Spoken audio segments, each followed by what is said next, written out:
Housekeeper, what are you standing around for? Can't you even make coffee? Cindy orders me around like she owns the place. Derek, my husband, laughs along with her. To them, I'm not family. I'm just the housekeeper. I don't need a family like this. I've been in touch with someone else. My name is Irene, a 28-year-old office worker. I met Derek through a friend, and we hit it off, especially when we found out we both work for group companies. We got married last year thinking it was fate. So, we're going next year, right? No. As Thanksgiving approaches, Derek keeps bringing it up. He wants to go to his parents' home. Honestly, I really don't want to go. And I have a good reason. His unbearable mother, Cindy. I didn't realize it when we were dating, but Derek is a mama's boy, to put it nicely. We're supposed to be newlyweds enjoying the happiest time of our lives. But every morning, Derek calls Cindy before even saying hello to me. After a cheerful chat, he hangs up and finally greets me. It's creepy. When he gets home, he talks to Cindy on the phone until bedtime. I can't tell who's the wife here. To make matters worse, he's been taking more business trips lately. Naturally, we fight all the time. I get that Cindy is important to you, but isn't this a bit much? Derek yells back, "What's wrong with talking to my family?" After fights like this, he usually hands me a pre-filed divorce application the next day. I take it thinking, here we go again. But by evening, he acts like nothing happened. So when are we getting divorced? I ask. Well, I talked to Mom and she said we should stick it out for the sake of appearances. You should be grateful to me. This has become our routine. I wish you could see how ridiculous this all is from my perspective. By the way, there are other reasons I can't stand Cindy. Like the time Derek and I went to his parents' home for a family meeting. She greeted me with, "Oh, you're so cute." But once we sat down, there was no coffee for me. By the way, his dad passed away a long time ago. "Oh, I must have forgotten because I was so nervous," she said. Looking back, it was clearly intentional. When Derek stepped away to take a work call, she said, "You really are cute." When I blushed, she said, "You can't even take a joke, how foolish." Then she chuckled, "I can't believe you thought you could marry Derek with that face. You're so thick-skinned." According to Cindy, I'm not good enough for her successful son. For the record, I also work for a reputable company, so it's not like I'm underqualified. If anything, Derek's company is slightly more prestigious. "Well, if Derek wants to get married, you'd make a perfect housekeeper," she laughed. That's why I've disliked Cindy from the start. Who would willingly go to a home like that? But if I say anything to Derek, he'll just get moody again. Ugh. I can't help but sigh. Last Thanksgiving, Cindy was down with a cold. She insisted Derek come home, and despite my objections, he went back alone, saying he was worried. I spent the holiday with my parents and my loving Uncle Cyrus and his wife. I wanted to talk about Derek, but I didn't want to worry my family, especially my frail mom with a bad heart. Uncle Cyrus sensed something was off and told me to speak up if anything was bothering me. Sure enough, Derek caught the virus from Cindy and even passed it on to me. Both of us were bedridden when the doorbell rang. Dragging my sick body to the door, I found Cindy standing there. I thought I was delirious from the fever, but when she shoved me aside, I realized it was real. She walked up to Derek and then turned to me saying, "Can't you even take proper care of Derek, you useless woman?" I'm sick too, and the man lying there is a grown adult over 30. The reason we're in this mess is because of you, I thought, but I couldn't say it out loud. At least someone who can move is here, I thought, begrudgingly grateful to Sydney. But then she said, "By the way, I have no intention of taking care of you. You're not family." I regretted even the slightest expectation I had of her. After that, Cindy took care of Derek as if I didn't exist. Derek, instead of defending me, said, "I thought this one could at least handle household chores. Sorry for the disappointment, Mom." I couldn't believe it. He called me this one, a disappointment. Those are my lines. What am I to Derek? Why did he marry me? I pondered these questions, but my fever was high and I fell into a deep sleep. When I woke up, Derek and Cindy were gone, and there was a WhatsApp message saying, "Feel better. So I'm going out with Mom. Get well soon. You're a nuisance." I found it so absurd that I couldn't stop laughing. That was last year's Thanksgiving. Since then, I haven't seen Cindy. Despite all this, Derek acts like nothing happened and says, "We're going to my parents' house next year, right?" I have no idea what he's thinking or how he feels. Then something happened. It was Christmas, which is also our wedding anniversary. It's been a tough year since we got married, but I thought we could at least enjoy today. That's what I thought. In the morning, I asked Derek, "Do you remember what today is?" He thought for a moment and said, "Yeah, I remember." I cooked all his favorite dishes and even ordered a beautifully decorated cake. But that night, no matter how long I waited, Derek didn't come home. Did something happen to him? Worried, I called him and he finally answered. "Hey, where are you? I'm getting worried." "I'm at my parents' house." I was so shocked my mind went blank. "You're at your parents' house? Why?" I was still processing this when he said, "I didn't realize until you reminded me this morning. I bought a cake as a surprise for Mom, and she was so moved when she cried. I'm glad I could spend Christmas with family. You're occasionally useful." I was furious. "You know today is our wedding anniversary, right? I've been waiting for you." Realizing he messed up, Derek fell silent before finally saying, "Who are you to criticize me?" He came home late that night looking grumpy. After a long silence, I broke the ice. "Why did you marry me?" According to Derek, marriage was just a step for career advancement. Being married is a status symbol in society and at work. All of his bosses are married, he said. He married me because I seemed like someone who would quietly obey him. The proof is that all of Derek's bosses are married. But after marriage, he felt suffocated with less time for Cindy. He said he's only staying married to protect his reputation. He admitted that bringing up divorce papers was just for the fun of seeing me distressed. However, he told me that he was just doing it without getting divorced because it would affect his reputation if he divorced me right away. At this point, I was completely over him. "I can't do this anymore." He retorted, "Who cares what you think? Just keep being a housekeeper. I talked to Mom and I'll be moving back home and commuting from there." Luckily, our place and his parents' home aren't too far apart, so commuting isn't an issue. I vehemently opposed living with his parents, but he insisted on living near them. Fortunately, he moved back to his parents' place, so Cindy never came to our house.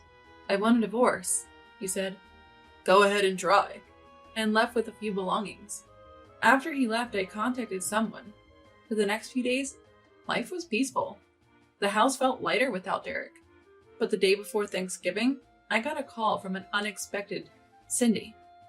I thought it was a wrong number, but when she called again, I answered. She was unusually polite. "Sorry to bother you.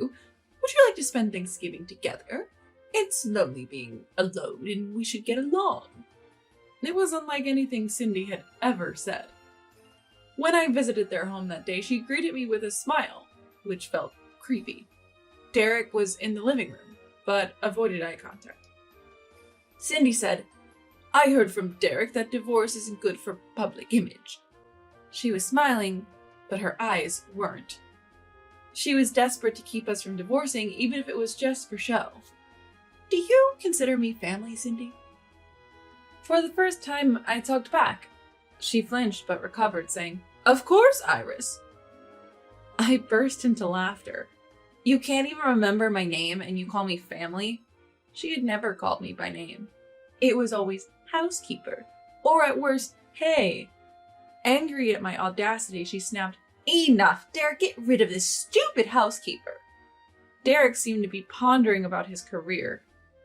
"Did you get a call from the boss? It must be about a promotion." "Well, you might be right. Listen, Irene, if you keep talking like that, I'll divorce you." "Derek, you're getting promoted soon. Unlike a failure like you. He'll need a wife from a good family this time." It appears that Derek got a personal call from his boss. Oh, really? I replied. If you get it, then act like a housekeeper and do your job. What are you standing there for? Can't you even make a coffee? Cindy said. So I quietly made coffee, slammed the mug on the table, and dropped a bombshell. Who are you talking about? Being a wife or a housekeeper? I'm a stranger to you now, so I'm leaving. Both of them looked shocked. What do you mean? Derek asked. I already filed for divorce. You can't just file on your own. Forgery is a crime. Did you commit a crime? He yelled. What are you talking about? You had 10 divorce papers at home. It was great for practice. Besides, you told me to file if I could, so I did. Derek seemed to remember and looked regretful. But he quickly regained composure and said, I'm future executive. You'll be the one regretting. He continued to insult me, calling me a leftover in my 30s, among other things. Annoyed, I said, if you're unhappy with the divorce, let's go to court. I've recorded your verbal abuse, so it won't look good for you. Oh, and this conversation too. Looking forward to our next meeting, and left. Days later, I went to a certain place. I had taken a day off from work. I had an appointment, so I was let in right away. When I entered the room, there was someone looking surprised. It was Derek. Sitting a little away from him was his direct boss, the department head. What are you doing here? Ignoring Derek, I walked straight to the department head and sat across from Derek. The room fell silent, and the department head began to speak. Derek, is it true you got divorced? Derek hesitated for a moment and then started spouting nonsense. I've never been happy since I got married. She doesn't do housework because we're a two-income family and she even takes all my salary. I've reached my limit. That's a complete lie. When we got married, Cindy had imposed strange conditions on me. First, to be perfect at housework and to give all my salary to Derek. I thought I had been doing as told. I cleaned and even prepared balanced meals, considering Derek's health. Derek would give me a small allowance and take the rest. So I had no money to spend freely. So everything this man is saying is a complete lie. The idea that housework is solely a woman's job, regardless of whether it's a two-income family or a housewife, is absurd. I did get divorced, but there's absolutely nothing wrong with me. I'm the victim for marrying a crazy woman, Derek rambled on, taking advantage of our silence. So I'd like to accept the promotion. Hearing that, the department head responded, You seem to be misunderstanding something. Whether an employee is married or not, I never change my evaluation based on that. What you just said suggests you see your spouse as nothing more than a tool, doesn't it? Derek remained silent. Don't you have anything to say to me? I asked. Derek scoffed. What? I'm the one who should be thanked for marrying someone like you. The department head began to speak softly. He has a younger brother, and watching his younger brother's marriage makes him happy. His younger brother has always been sincere and kind, and his sister-in-law may not be physically strong, but she's devoted and always smiling. They have a daughter, and she's grown up to be a good, honest child. Probably because she's been watching her parents. The department head and his wife couldn't have children, so they think of their niece as their own daughter. Derek looked indifferent to the story. That's precisely why I can't forgive you, said the department head, his face turning red with anger. Then I decided to reveal a truth I had kept from Derek. It's okay, Uncle Cyrus. Hearing that, Derek exploded. What are you thinking? Calling the department head uncle is disrespectful. See, she's crazy. The department head looked at him coldly. The one being disrespectful is you. You've been calling my lovely niece crazy. It's nothing but unpleasant. What? I've kept quiet, but this man is my dad's older brother. In other words, my uncle.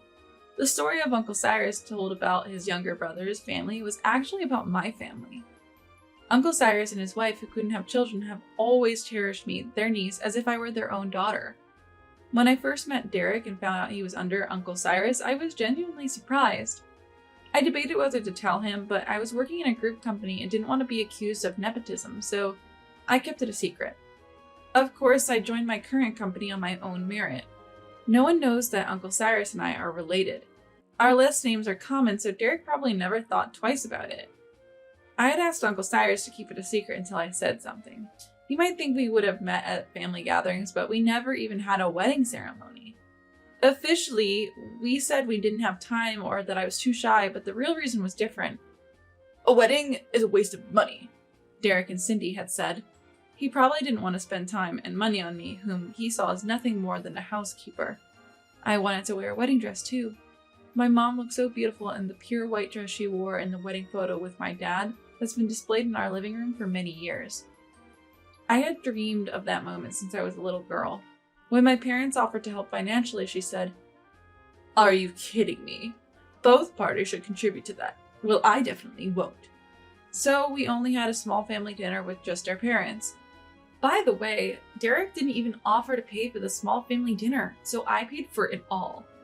My parents gave me some money afterwards, saying I should keep it. I chose the place for the small family dinner, but Cindy made a snide comment. "This place is mediocre." The day after the dinner, my mom called and said, "Irene, are you sure you want to marry Derek? His mom seems a bit off too. We're really worried." I was also feeling uneasy about Derek's transformation. He was kind when we were dating, but now I realize he was probably just desperate to secure a convenient housekeeper. That's what I realized now. Back then, I was naive enough to think he would go back to being the Derek I knew and protect me from Cindy. "Thanks for worrying, but Derek is usually very kind. I'm sure he'll protect me," I assured my parents, who didn't press the issue after that. However, I had asked Uncle Cyrus to keep an eye on Derek. Learning the truth, Derek was visibly shocked. "There's no chance of a promotion. I can't forgive how you've treated Irene, but you've done something else unforgivable, and you know it," Uncle Cyrus said. Derek went pale. I couldn't care less what happens to him. "Goodbye. We'll never meet again," I said and left the room. Later, Uncle Cyrus told me a shocking truth. Derek had been taking day trips with Cindy under the guise of business trips and charging all the expenses to the company. Because Derek was vigilant at work, the checks were lax. What surprised me more was that Cindy had suggested it. Derek was fired, and Cindy is also under investigation as an accomplice. I couldn't care less, but I was utterly disgusted. I heard they'll be returning home soon, so I decided to sue them for emotional distress. I know they've been hoarding money, so I intend to make them pay. As for me, I was recently promoted to the first female managerial position. I thought I had given up on marriage, but I was introduced to the son of one of Uncle Cyrus's friends, and we've been spending more time together. He proposed to me recently, and I met his parents, who were very kind and remind me of my own parents. I'm very happy now.